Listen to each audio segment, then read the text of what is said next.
Hi guys, this is video 4 from chapter 8. We're going to do a side-by-side comparison between the classical economists and the Keynesians, and this is in your outline, and I just took it from your outline, just like to walk you through it a little bit. Key beliefs, key assumptions, crux of beliefs, what should be done during recessions, right? So key beliefs, classical economists, prices are at equilibrium. Keynesian, not so much. Unless you have proper real disposable income that increases from year to year, you don't really have, this is not relevant and this is probably not true. So to the classicals, prices at equilibrium. So long the economy can maintain equilibrium in the long run, the government should let the economy do what it wants to do. Kind of like, physician heal thyself. The economy can fix what's going on its own.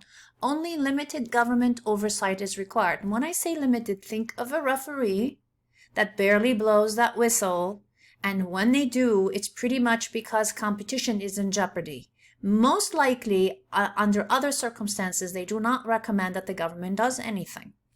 Keynesians are like, I don't think so, because so long real disposable income increases over time, then total spending and savings can rise enough, but it won't without enough government oversight. So you see, this one is the opposite. This one is like saying the government is actually an active player, and when we view them as a referee, they better have really watchful eyes. I love football, and when I'm watching football, like you are, sometimes we say, where's the flag? We're like, where's the flag? Come on, right? We get very angry sometimes and get heated over that because we see something that somebody broke a rule and it went completely unchecked. And in the end, if it comes down to 1 or 2 points, you feel that referee cost you the game. And so we clearly think the referee is very crucial. And that really is very much what a Keynesian would think. Now, key assumptions. Wages are flexible. Price level is flexible. The economy is mostly at equilibrium. No need for short-term stimulus from the government. Keynesians come in and they say, no. Wages are inflexible. The price level is inflexible. And the economy is most likely recessionary, and short-term stimulus should actually exist in an economy. The government should step in and do something. If the bread lines are long, well, somebody has to make sure that there's enough bread and make those lines a lot shorter. Create employment. If housing is a problem, well, government needs to step in and say things like, for instance, I live in a town now where every new development has to have the kind of housing that restricts how much land you have. It's not exactly multifamily housing like it is in some places, but it's more like the kind where the houses are taller and narrower instead of wider. So you end up with maybe neighbors that are closer to you, but you can pack a few more houses in there. And if you can do that, perhaps you can make housing more affordable for others as well. So this is about forcing, kind of like in San Francisco, when the government is saying, if you want to take this old house or old building and refurbish it, we want you to create micro apartments that maybe are 400 square feet. That way people that are smart and new and bright, so people can afford them, because they're not able to afford the 1,000 square feet ones. That is the government stepping in and doing something about it, not businesses. That is Keynesian. The crux of the beliefs. Supply creates its own demand. If you build it, they will come. Demand creates its own supply. Unless buyers have high enough income to spend, businesses will not build it in the first place. What should be done? Nothing. The economy can heal itself. Use fiscal policy. And fiscal policy is this by definition, to adjust income taxes and government spending in order to impact the real GDP. And when we say impact it, we mean if the economy is overheating, something should be done in order to cool it by backing off. But usually the problem is the economy is not accelerating enough, and the government should step on the gas by spending money itself with businesses. So they become the big buyer that the individual buyer cannot be. So businesses hire people, and then, the machine churns and moves forward. Okay, we are now on the consumption function. The consumption function in a nutshell is this. The higher the real disposable income, the higher the consumption, but also the more likely the savings are. So we begin to see symbols, and students sometimes go, oh, I don't know, what's all these big Y, minuscule D, what is all that? Well, it's nothing. It's very simple stuff. It's very straightforward stuff. It's nothing you don't already know. This is telling you that your real disposable income, the income that you have the option of saving in its entirety or a portion of it, is composed of all the consumption and the savings. Together, that consumption is the additional consumption because it's coming from disposable income. And this consumption is the C in C plus I plus G plus net and E. This is the C that we're talking about. It's for the household sector. This is very Keynesian.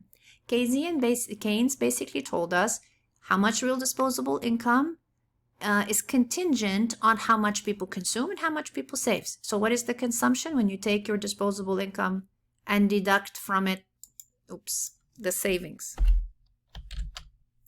then you end up with consumption. And down here, what's the savings? When you take the real disposable income and you deduct from it the consumption.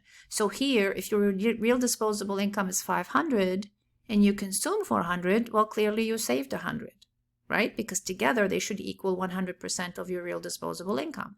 So then if I were to say to you, well, how do you know the savings are 100? Because 500 in real disposable income minus 400 is that $100 in savings. See, I told you, it's nothing that you don't know.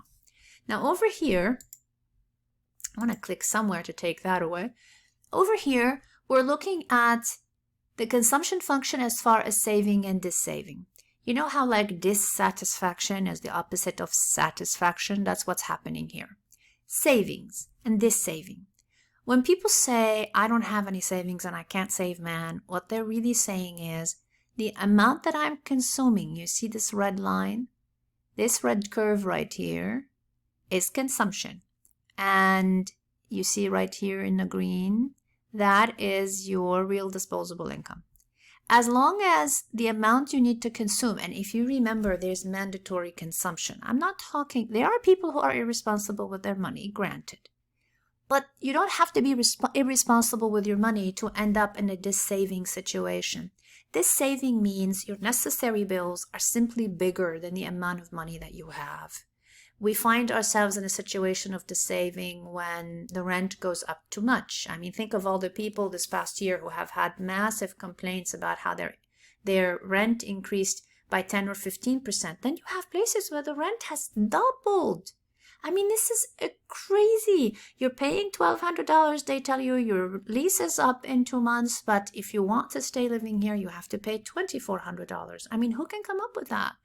So what that does is if your electric bill is noticeably higher, if your grocery bill is noticeably, if it's all noticeably higher, you may find yourself now reaching for your credit cards.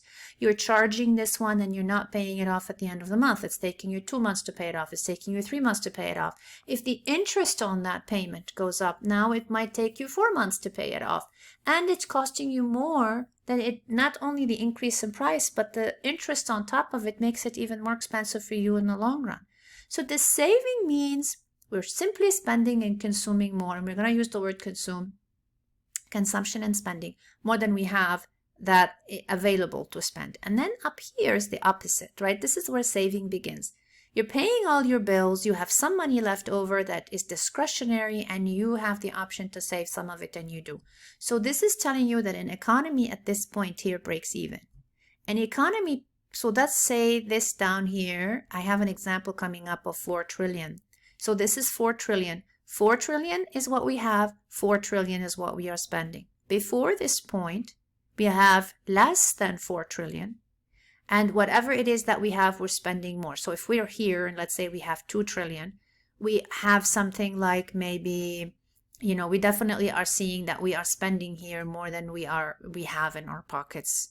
This is the saving versus saving.